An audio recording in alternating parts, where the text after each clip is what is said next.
नमस्कार दोस्तों, आज मैं आपको कृष्ण जन्माष्टमी व्रत की कहानी सुनाने जा रही हूँ। प्रेम से बोले कृष्ण भगवान की जय हो।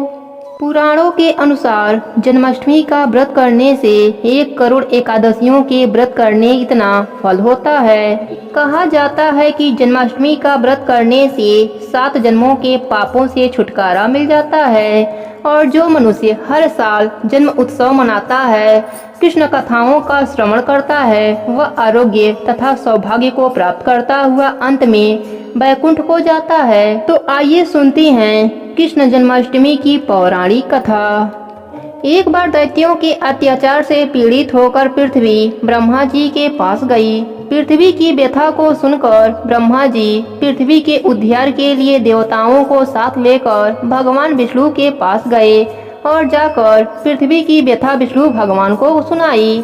ब्रह्मा जी के मुख से पृथ्वी की व्यथा सुनकर श्री हरि ने कहा, आप लोग डरे नहीं, मैं शीघ्र ही देवकी के गर्भ से अवतार लूंगा और पृथ्वी को दैत्यों से मुक्त करके पृथ्वी के कष्टों को दूर करूंगा और आप देवतागण पृथ्वी पर गोकुल में जाकर यादव कुल में जन्म लें। द्वापर युग में भोजवंशीय राजा उग्रसेन मथुरा में राज्य करता था। उसके पुत्र कंस ने उसे गद्दी से उतारकर स्वयं अपना अधिकार कर लिया था।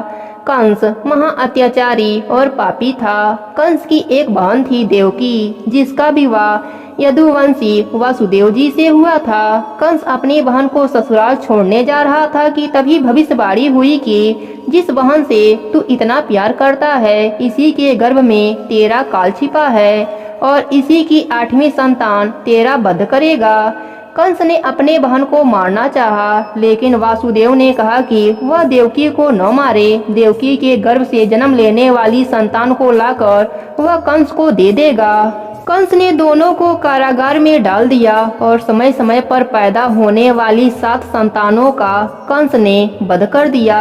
जब भगवान विष्णु ने 8वीं बालक के रूप में देवकी के गर्भ से जन्म लिया तो योग माया के प्रभाव से काल ग्रह के ताले खुल गए, सब योग निद्रा में चले गए। वासुदेव भगवान कृष्ण को गोकुल में नंद बाबा के यहाँ छोड़ आए और नंद बाबा के यहाँ पैदा हुई कन्या को अपने साथ ले आए और कारागार के द्वार पुनः बंद हो गए। योग माया के प्रभाव से देवकी और वासुदेव भी इस सारी घटना को भूल गए।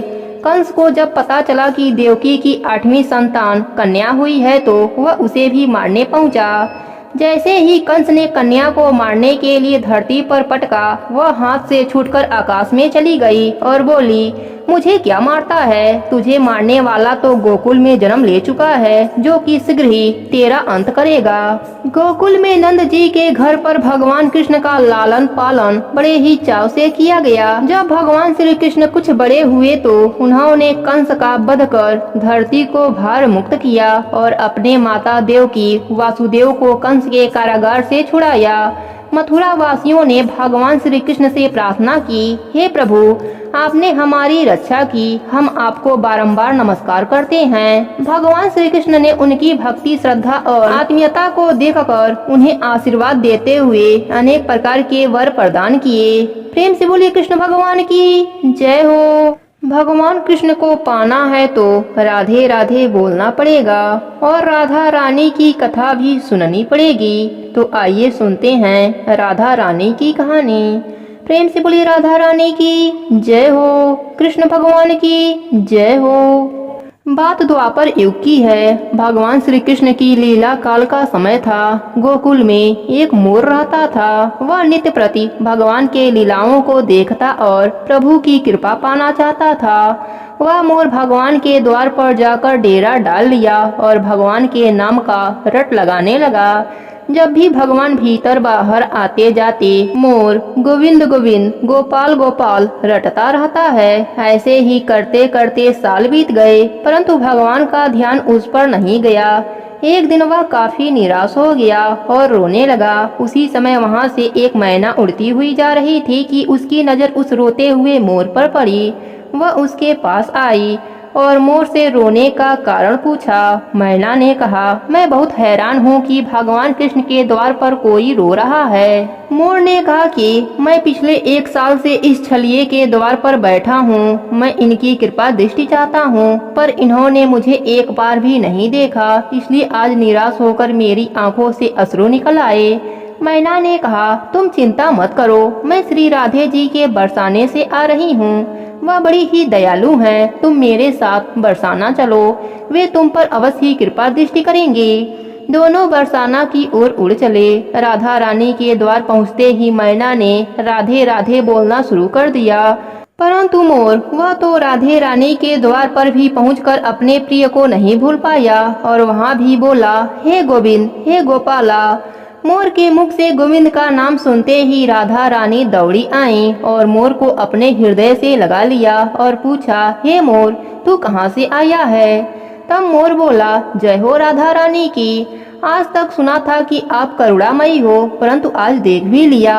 राधा रानी बोली, वह कैसे? तब मोर ने कहा, मैंने एक बार आपके द्वार पर आकर गोविंद को आवाज लगाई और कृपा बरसाने दौड़ी चली आई, और एक वे हैं मेरे श्री कृष्ण। पिछले 1 वर्ष से द्वार पर पड़ा कृष्ण कृष्ण कह रहा हूँ, आना तो दूर एक नजर भर देखा भी नहीं।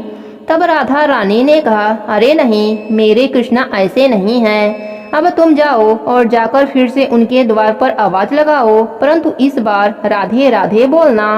मोर ने राधा रानी की बात मानी और तुरंत वहाँ से गोकुल आ गया और आते ही रटने लगा, राधे राधे। जब भगवान कृष्ण ने यह सुना कि द्वार पर कोई राधे राधे पुकार रहा है, तो भागते हुए मोर के पास आए और उसे गले से लगा लिया और पूछा, अरे मोर, तुम कहाँ से आए हो? मोर ने कहा, वारे छलिया, पिछले 1 वर्ष से तुम्हारे नाम की रटना कर रहा हूँ, आना तो दूर कृपा दृष्टि से देखा भी नहीं, जल की एक बूंद भी नहीं पिलाई, और आज श्री राधे जी का नाम सुनते ही दौड़े चले आए।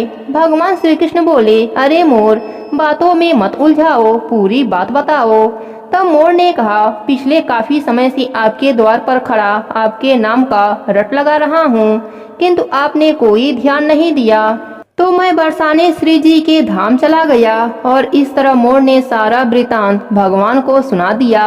तब भगवान श्री कृष्ण बोले, तुम मेरे द्वार पर थे, तुम्हें मैं जल की एक बूंद भी नहीं पिला पाया, यह मैंने पाप किया है, और राधा नाम लेकर तुमने मुझे पा लिया, यह तेरा सौभाग्य है।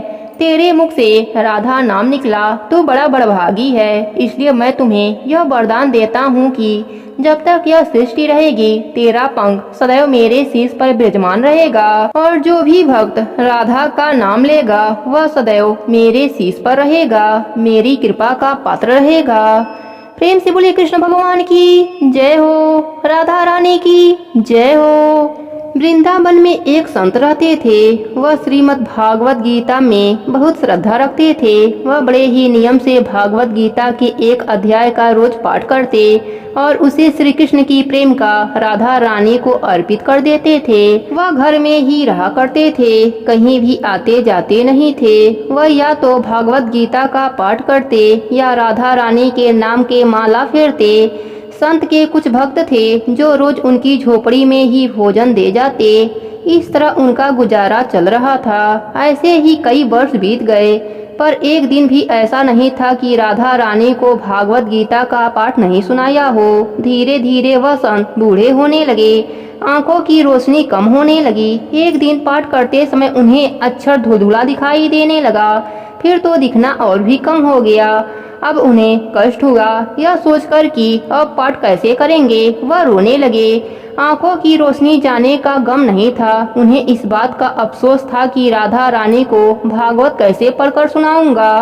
वह मन ही मन कृष्ण भगवान का स्मरण करने लगे। हे प्रभु, आपने मेरे साथ क्या कर दिया, अब मैं राधा रानी को कैसे पाठ सुनाऊंगा। इसी सोच में वह भूखे ही रह गए। वह राधा रानी को पाठ सुनाने के बाद ही भोजन करते थे। दिन बीत गया और शाम होने लगी।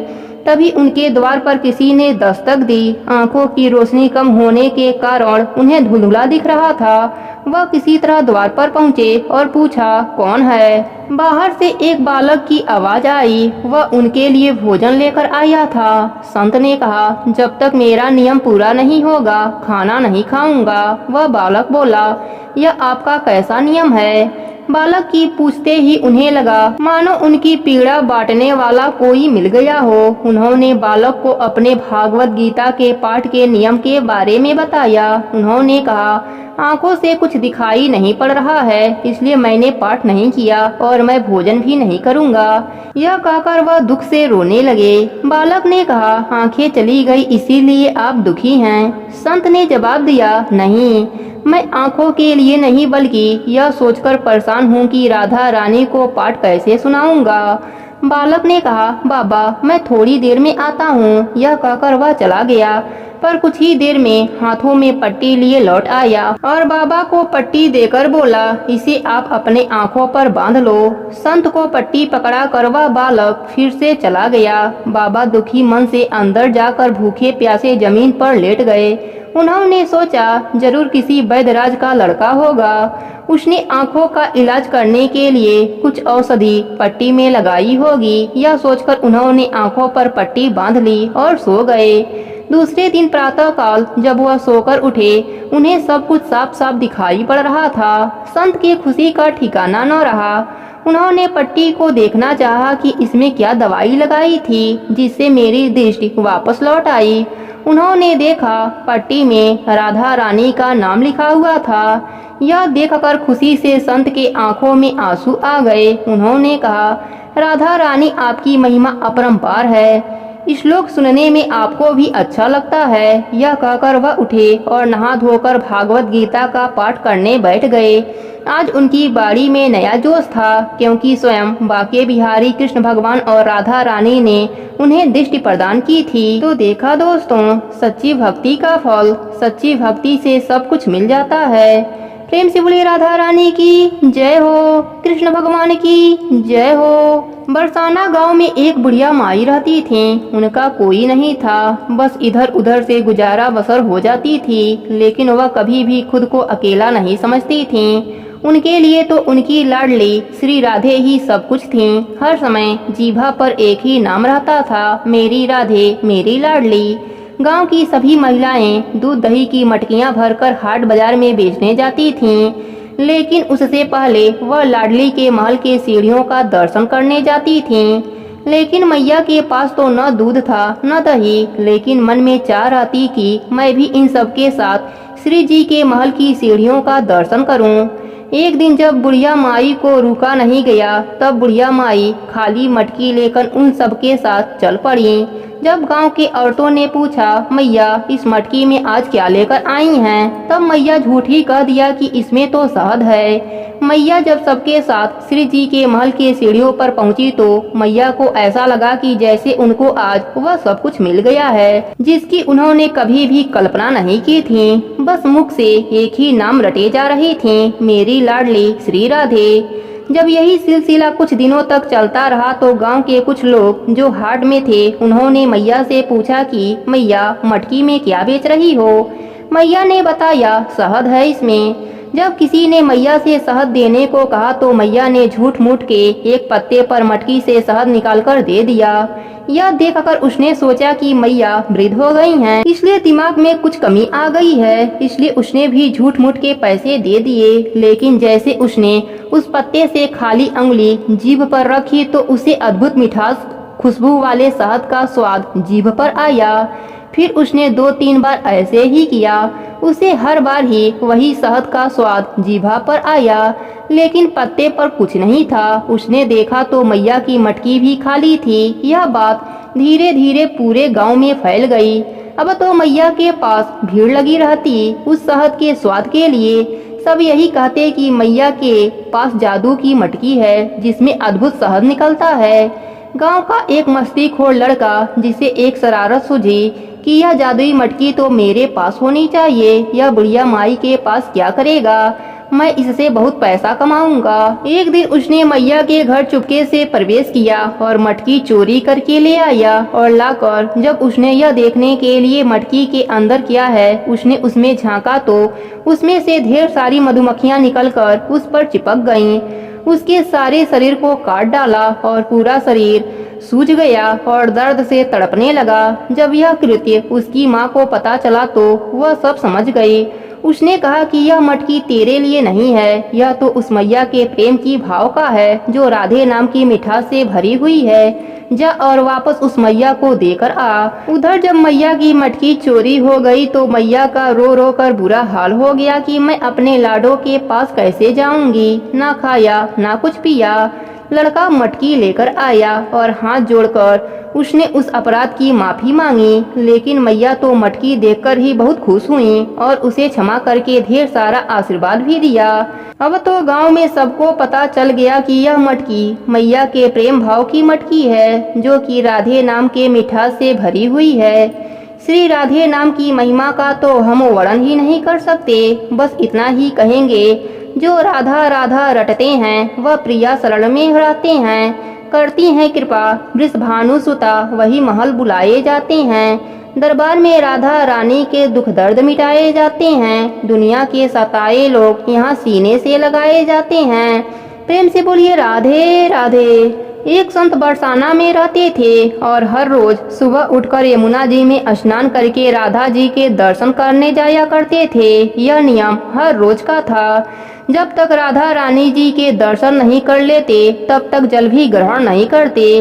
दर्शन करते करते उनकी उम्र 80 वर्ष की हो गई। आज सुबह उठकर रोज की तरह उठे और यमुना में स्नान किया और राधा रानी के दर्शन को चले गए। मंदिर के पट खुले और राधा रानी के दर्शन करने लगे। दर्शन करते करते संत के मन में भाव आया कि मुझे राधा रानी के दर्शन करते करते 80 वर्ष हो गए, लेकिन मैंने आज तक राधा रानी को कोई भी वस्त्र नहीं चढ़ाया। यह विचार संत जी के मन में आया कि जब सभी मेरी राधा रानी के लिए कुछ ना कुछ लाते हैं तो मैं भी अपने राधा रानी के लिए कुछ ना कुछ लेकर जरूर आऊंगा। लेकिन क्या लाऊं जिससे मेरी राधा रानी खुश हो जाएं? संत जी यही सोचते सोचते अपने कुटिया में आ गए। सारी रात सोचते सोचते सुबह हो गई। सुबह उठकर स्नान किया और फिर राधा रानी जी के दर्शन किए। उसके बाद मार्केट में जाकर सुंदर सा लहंगा चुनरी लिया और अपनी कुटिया में आकर के उसमें टाका लगाया और सुंदर सा उस लहंगा चुनरी में गोटा लगाया। जब पूरी तरह से लहंगा चुनरी तैयार कर लिया तो मन में सोचा कि इस लहंगा चुनरी को अपने राधा रानी को पहनाऊंगा तो मेरी राधा रानी बहुत ही सुंदर लगेंगी। यह सोच करके आज वह संत लहंगा चुनरी को लेकर राधा रानी के मंदिर को चले। मंदिर की सीढ़ियां चढ़ने लगे और अपने मन में सोच रहे हैं, आज मेरे हाथों से बनाई हुई लहंगा चुनरी राधा रानी को पहनाऊंगा तो मेरी लाडली खूबसूरत लगेंगी। यही बात सोचते सोचते संत सीढ़ियां चढ़ रहे हैं। इतने में एक बरसाना की लड़की लाली आई और बाबा से कहती है, बाबा आज बहुत ही खुश लग रहे हो, क्या बात है बाबा, बताओ ना बताओ ना। तब बाबा ने कहा कि लाली आज मैं बहुत खुश हूँ। आज मैं अपने हाथों से राधा रानी के लिए लहंगा चुनरी बनाया हूँ। इस लहंगा चुनरी को राधा जी को पहनाऊंगा और मेरी राधा रानी बहुत ही सुंदर दिखेंगी। उस लाली ने कहा, बाबा मुझे भी दिखाओ ना यह लहंगा चुनरी कैसा बनाया है। लहंगा चुनरी को देखकर वह लड़की बोली, अरे बाबा राधा रानी के पास तो बहुत सारी पोशाक हैं, तो यह मुझे दे दो ना।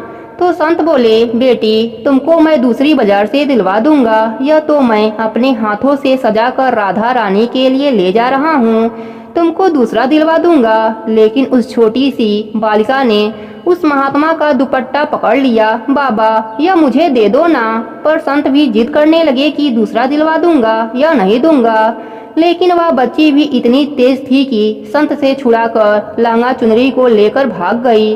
अब तो बाबा को बहुत ही दुख हुआ, लगा कि मैंने आज तक राधा रानी को कुछ नहीं चढ़ाया, लेकिन जब लेकर आया तो यह लड़की लेकर भाग गई। मेरा तो जीवन ही खराब है, अब क्या करूँगा। यह सोचकर संत उसी सीढ़ियों पर बैठकर रोने लगे। इतने में कुछ संत वहाँ आए और बोले, क्या बात है बाबा, आप क्यों रो रहे हैं? तब बाबा ने उन संतों को पूरी बात बताई। संतों ने बाबा को समझाया और कहा कि आप दुखी मत होइए, कल दूसरी लहंगा चुनरिया बनाकर पहना देना। आज चलो राधा रानी जी की दर्शन कर लेते हैं। इस प्रकार संतों ने बाबा को समझाया और राधा रानी के दर्शन के लिए गए। रोना तो बंद हुआ, लेकिन मन खराब था क्योंकि कामना पूरी नहीं हुई थी। तो अनमन से राधा रानी का दर्शन करने संत जा रहे थे और मन में यही सोच रहे हैं कि मुझे लगता है कि किशोरी जी की इच्छा ही नहीं थी। शायद राधा रानी मेरे हाथों से बनी पोशाक पहनना ही नहीं चाहती थीं। ऐसा सोचकर बड़े दुखी हो रहे हैं। तब तक मंदिर के पट खुले तो संतों ने कहा, बाबा देखो तो आज हमारी राधा रानी बहुत ही सुंदर लग रही हैं। संतों की बात सुनकर जैसे ही बाबा ने अपना सिर उठाकर देखा तो जो लहंगा चुनरी बाबा ने अपने हाथों से बनाया था वही आज राधा रानी ने पहना था। बाबा बहुत ही खुश हो गए और राधा रानी से कहा, लाडो आपको इतना भी सब्र नहीं रहा, आप मेरे हाथों से मंदिर की सीढ़ियों से ही लहंगा चुनरी लेकर भाग गईं, ऐसा क्यों?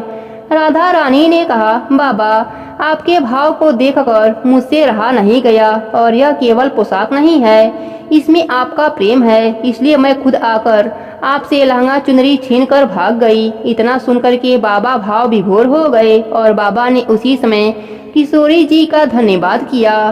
प्रेम से बोलिए राधा रानी की जय हो, कृष्ण भगवान की जय हो।